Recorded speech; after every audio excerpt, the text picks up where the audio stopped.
মোহাম্মদ আপনার কাছে আসছে যে অনেকগুলো অভিযোগ তুললেন আশরাফিয়া পাপিয়া, এবং তিনি এটাও বললেন যে গুম কমিশন সহ যেসব মানবাধিকার কমিশন সহ যেসব আইন পাশ হয়নি সেসব হবে, এবং আজকে প্রধানমন্ত্রী কার্যালয় থেকে যেটি বলা হয়েছে যে নির্বাচনী ইশতেহার এবং জুলাই সনদ একসাথে আসলে বাস্তবায়ন হবে। এক্ষেত্রে 5 মাস কি মানে খুব দ্রুত চাওয়া হচ্ছে কিনা?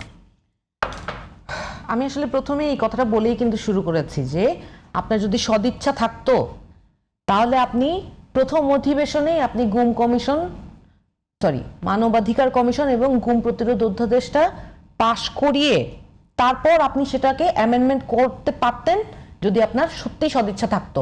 অ্যামেন্ডমেন্ট করার ক্ষেত্রে আপনাকে বাধা দেওয়ার ক্ষমতা এই পার্লামেন্টে কারো নাই, কারণ আপনি সংখ্যাগরিষ্ঠ। ত্রুটিপূর্ণ আপনি যে কথাটা বলছেন যে এটার সাথে ভারতীয়দের কি জানি কথা আপা বললেন, আপনার কাছে কোন ইন্টেলিজেন্সের থ্রু এই খবর আছে সেটা আমি বলছি, আপনার কথাটা আমি বলছি। চৌধুরী আলমকে উনি মনে যদি করতে পারেন, আমরা তো ছোট ছিলাম কিন্তু পড়ে জানতে পেরেছি মিডিয়াতে যখন ইলিয়াস আলী ভারত বিরোধী বক্তব্য দিয়েছে তারপরেই উনাকে গুম করা হয়েছে এবং উনি কোনোদিন ফেরত আসেনি।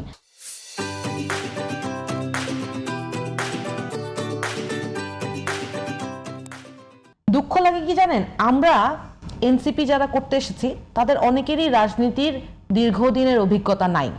স্বাভাবিকভাবেই অনেকে ছাত্রাবস্থা মাত্র শেষ করেছে। আমার মতো মানুষ যারা পেশাজীবী ছিলেন, আমরা রাজনীতিটা করতে এসেছি সাধারণ মানুষের দায় নিয়ে।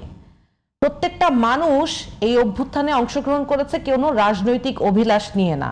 এই অভ্যুত্থানের পরবর্তীতে যারা আমরা রাজনীতিতে এসেছি মানুষের দায় নিয়ে এসেছি।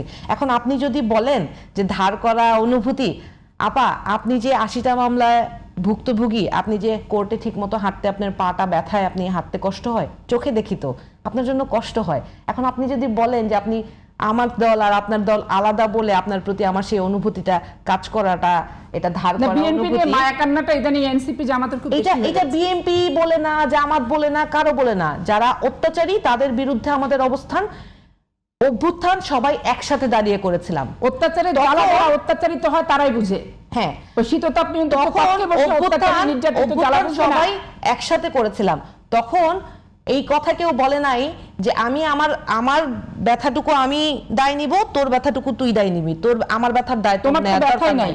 ব্যথা আমার আছে আমি বুঝবো, এটা তো আমাকে বারবার, কিন্তু আমি তো জানি যখন আমার বাবা একটা রাত আমাকে শেষ করতে দিতে হবে। কষ্টকর যখন আমার বাবা একটা রাত বাসায় ঘুমাইতে পারে নাই এবং দুশ্চিন্তায় আমার মা বিছানায় পড়ছে, যখন আমার ভাই আন্ডার এজ একটা বাচ্চা যখন বিনা দোষে বাবাকে খুঁজে না পেয়ে আমার ভাইকে তুলে নিয়ে গেছে, আমার বাবা মা আমার পরিবার যে ভোগান্তি ভুগছে সেইটা তো আমি নিজের চোখে দেখা। তাহলে আপনি তো আউটরাইট বলে দিতে পারেন না যে আমি ভুক্তভোগী না।